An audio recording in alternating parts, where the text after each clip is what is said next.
पुराने चीन की एक घटना है। बहुत प्रसिद्ध है ये कहानी चीन में। पुराने चाइना में एक व्यक्ति रहता था जो संन्यास्त हो जाना चाहता था, बस खो जाना चाहता था। एक दिन वह अपने गुरु के पास गया। गुरु के सामने सन्यासी होने की इच्छा जताई। गुरु ने कहा कि तू सच में सन्यासी हो जाना चाहता है या बस सन्यासी दिखना चाहता है? उस व्यक्ति ने कहा कि जब सन्यासी ही होने आया हूं तो दिखने का क्या करूंगा, मैं तो सन्यासी ही होना चाहता हूं। तो गुरु ने कहा ठीक है, यह अपनी आखिरी मुलाकात थी, अब तू दोबारा मेरे पास मत आना। जब जरूरत होगी तब मैं खुद तेरे पास आ जाऊंगा। इस आश्रम में 500 सन्यासी हैं।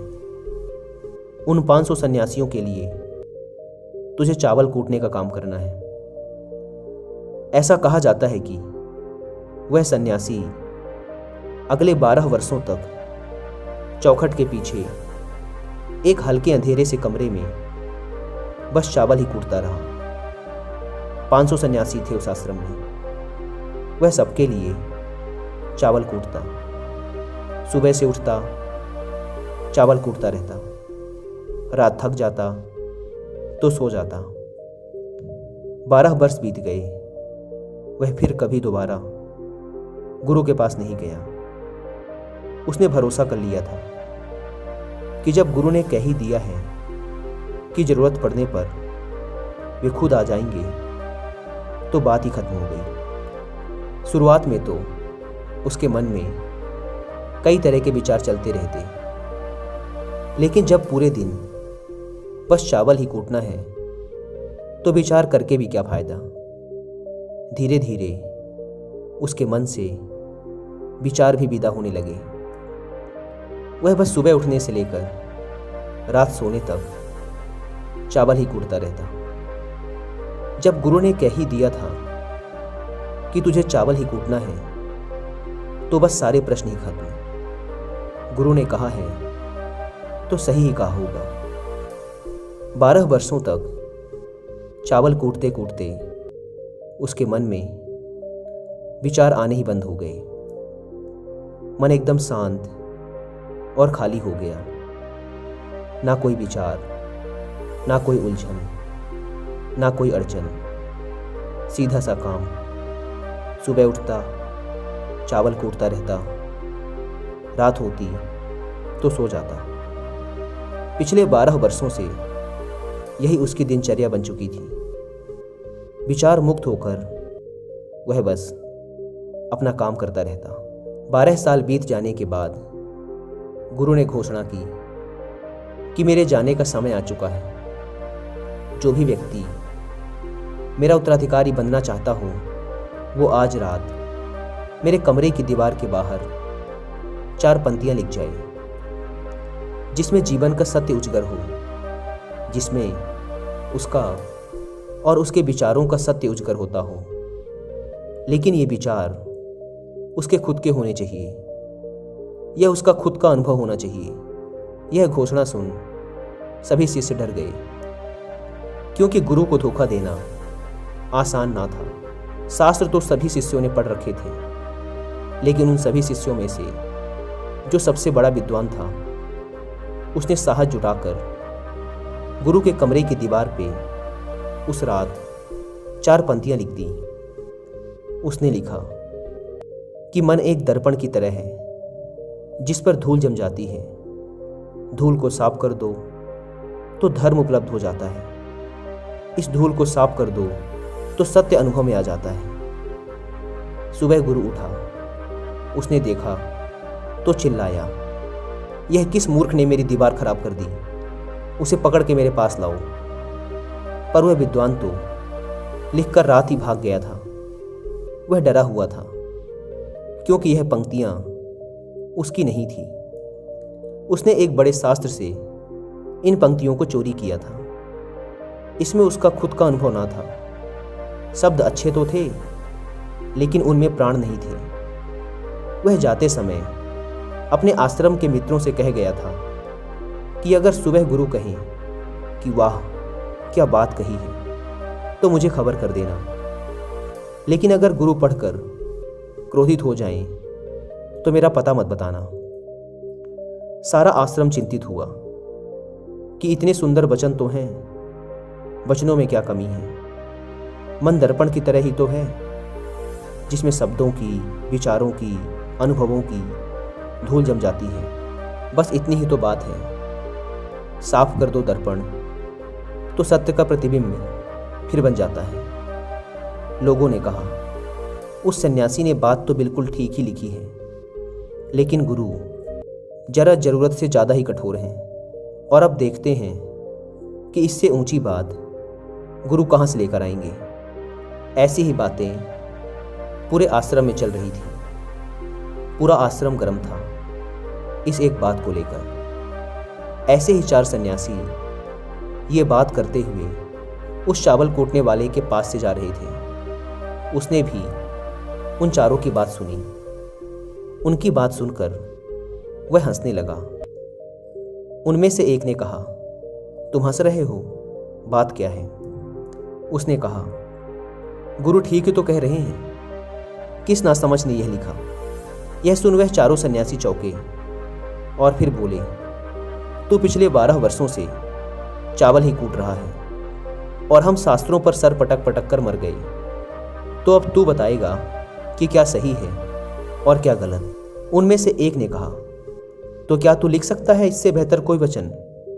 उसने कहा, पिछले 12 वर्षों से चावल कूटते कूटते लिखना तो मैं भूल ही गया हूँ, लेकिन बोल सकता हूँ अगर कोई लिख दे तो।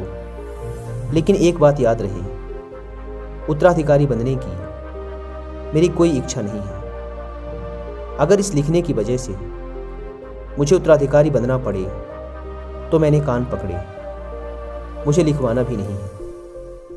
फिर उन चारों ने कहा, अरे तू बोल, हम लिख देते हैं। उसने लिखवाया। कहा, लिख दो जाकर।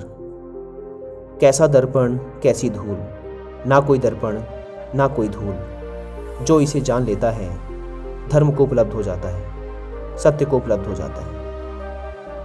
आधी रात को गुरु उस चावल कूटने वाले के पास आए और कहा, अब तू यहां से भाग जा, वरना ये 500 तुझे मार डालेंगे।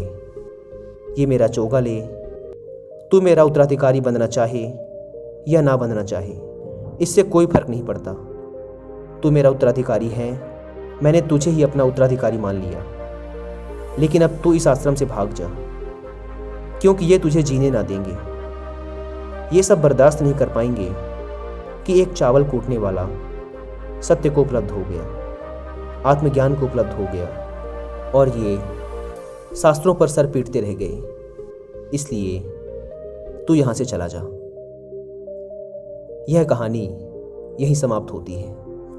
विचार शून्यता के संदर्भ में एक बार गौतम बुद्ध ने भी अपने एक शिष्य मौलिकपुत्र से कहा था कि जिस दिन तुम्हारे दिमाग में विचार उठने बंद हो जाएंगे, उस दिन तुम सत्य का अनुभव करोगे, तुम खुद को, इस ब्रह्मांड को समझ पाओगे, और यही बुद्धत्व प्राप्ति का पहला कदम है। दोस्तों, अगर आप भी अपने विचार और माइंड को समझने की ओर पहला कदम बढ़ाना चाहते हैं तो मैं आपको 3 बुक्स रिकमेंड करूंगा जिन्हें आपको जरूर पढ़ना चाहिए।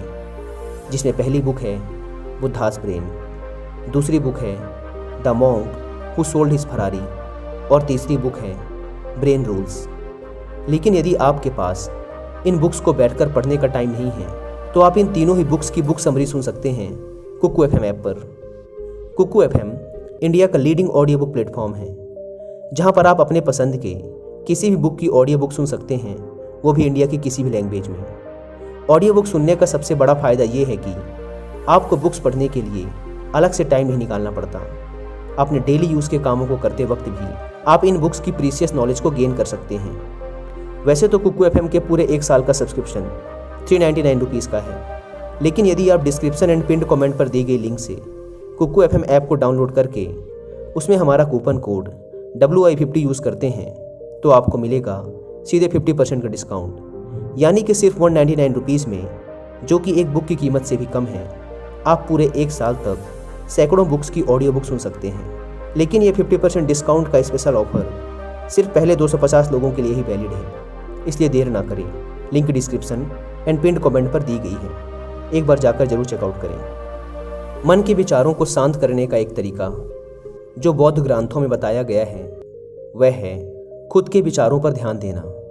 अंदर क्या चल रहा है, कैसे विचार उठ रहे हैं, इसका बड़े ही सावधानी से निरीक्षण करते रहना। पर इसका मतलब ये नहीं है कि हम अपने विचारों को दबाना, उन्हें रोकना शुरू कर दें। अगर आप ऐसा करेंगे तो विचारों के फैलाव की तीव्रता और बढ़ जाएगी। आपको बस अपने मन को देखना है। मन भटकेगा, बार बार भटकेगा, लेकिन जैसे ही आपको फिर याद आए कि आप विचारों का निरीक्षण कर रहे थे, आप तुरंत फिर से विचारों पर ध्यान देना शुरू कर दो। शुरुआत में आपको काफ़ी परेशानी आएगी और मन बार बार भटकेगा भी, लेकिन कुछ दिनों बाद आप देखेंगे कि अब आप काफ़ी लंबे समय तक अपने विचारों को ऑब्जर्व कर पा रहे हैं। हर तरह के अच्छे बुरे विचार मन में आ रहे हैं, जा रहे हैं, लेकिन आप विचारों के साथ कोई छेड़खानी नहीं कर रहे हैं। धीरे धीरे आपके मन में विचारों के उठने की तीव्रता कम होती चली जाएगी, और अगर आप इस प्रक्रिया में और गहरे होते चले जाते हैं तो आप पाएंगे कि आपके मन में विचार उठने ही बंद हो गए हैं। अब आप बीते हुए कल और आने वाले भविष्य की चिंता नहीं करते। अब आप वर्तमान में जीते हैं, और जो भी अभी इस समय आपके सामने है, आप केवल उसी पर ही अपना ध्यान केंद्रित करते हैं।